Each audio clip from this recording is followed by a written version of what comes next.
تو جب جیسے ہی زیور پگھلا کر اس نے ایک چیز بنائی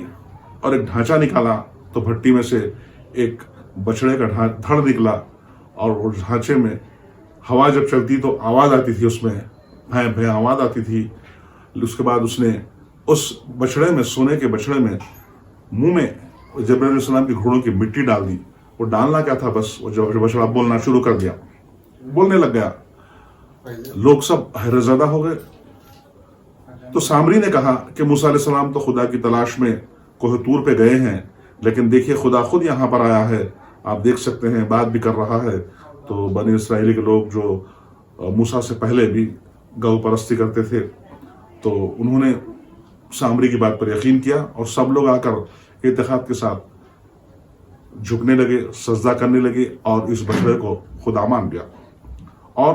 سوائے 12,000 لوگوں کے تقریباً تمام لوگ اس بچڑے کو یہ اپنا خدا مان کر رہنے لگے اور اپنے اتحاد سے، راہ حق سے بھٹک گئے۔ جب 40 دن کے بعد واپس آئے موسیٰ علیہ السلام تو انہوں نے بالکل الگ ہی ماجرا دیکھا، الگ ماحول دیکھا، اور وہ کافی برہم ہوئے، غصے میں آئے اور ہارون علیہ السلام پر بھی کافی ان کی سرزنش کی، بلکہ ان کی داڑھی کھینچی، ان کے بال کھینچے، انہیں مارا پیٹا اور کہا کہ یہ تم نے کیا کیا؟ میں گیا تھا ضرور، لیکن تمہیں اللہ تعالیٰ کی راہ پر چلنے کے لیے تمہیں ذمہ داری دی تھی، تو یہ سب لوگ کیسے بھٹک گئے اور تم کیا کرتے رہے؟ تو ہارون علیہ السلام نے بڑی ہی عاجزی اور انکساری سے مؤدبانہ انداز میں کہا کہ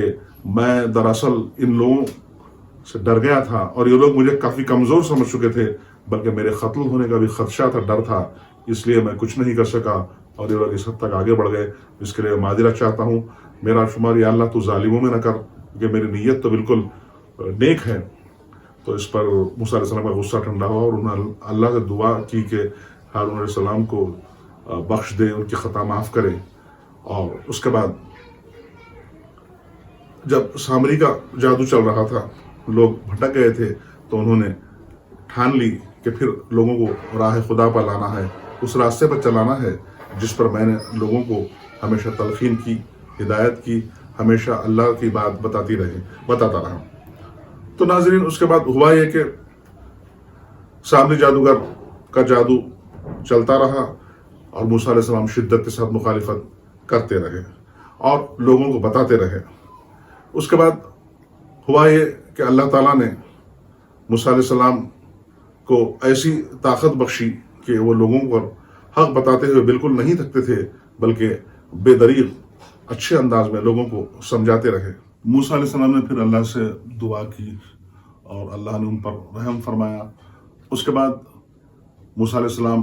بچڑے کی پوجا کی مخالفت میں نکل پڑے اور اللہ تعالیٰ کا حکم ہوا کہ جو لوگ میری پرستش کر رہے ہیں وہ لوگ ان کو قتل کر دو جو بچڑے کی پرستش کر رہے ہیں۔ ایمانی طاقت کا ایسا عمل شروع ہوا کہ ان لوگوں نے چن چن کر 70,000 لوگوں کو جو بچڑے کی پوجا کرتے تھے ختم کیا۔ اس میں سامری جادوگر بھی شامل تھا اور موسیٰ علیہ السلام نے اس بچڑے کو جو سونے کا تھا، جس کی پوجا کی جاتی تھی، ریزہ ریزہ کر کر، ٹکڑے ٹکڑے کر کر اس کو پھینک دیا۔ تو ناظرین اس طرح سامری جادوگر کا خاتمہ ہوا۔ تو ناظرین یہاں پر ہم کو دو باتیں ملتی ہیں، سبق یا سیکھ دو باتوں کی۔ ایک یہ کہ سامری موسیٰ، اس کی پرورش ہوئی فرشتوں کے سردار جبرائیل امین، آپ نے پرورش کی، آپ نے غذا دے کر اسے بڑا کیا، لیکن وہ راہ حق اور راہ خدا سے ہٹ گیا اور کفر کی طرف چل پڑا۔ جبکہ موسیٰ علیہ السلام فرعون کے گھر میں پرورش پائے۔ فرعون جو شروع سے خدائی کا دعویٰ کر کے اللہ کی لعنت کا شکار تھا، اس کے پاس بحفاظت نہ صرف پرورش پائی بلکہ وہاں سے وہ پیغمبر بن کر نکلے۔ تو ناظرین کہنے کا مطلب ہے کہ جو آدمی شروع سے ہی نیک بخت ہوتا ہے، شروع سے ہی ہدایت یافتہ ہوتا ہے اور جو اللہ کا ماننے والا ہوتا ہے، یقیناً اسے کامیابی ملتی ہے اور اس کی نجات ہوتی ہے اور اسے وہ مقام ملتا ہے جس کا کہ وہ مستحق ہے۔ جبکہ سامری بدبخت تھا، بدنیت تھا، چالاک تھا، جادو ہونے کے باوجود بھی وہ آخر میں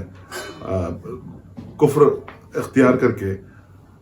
گمراہی کے غار میں چلا گیا، بلکہ مارا گیا اور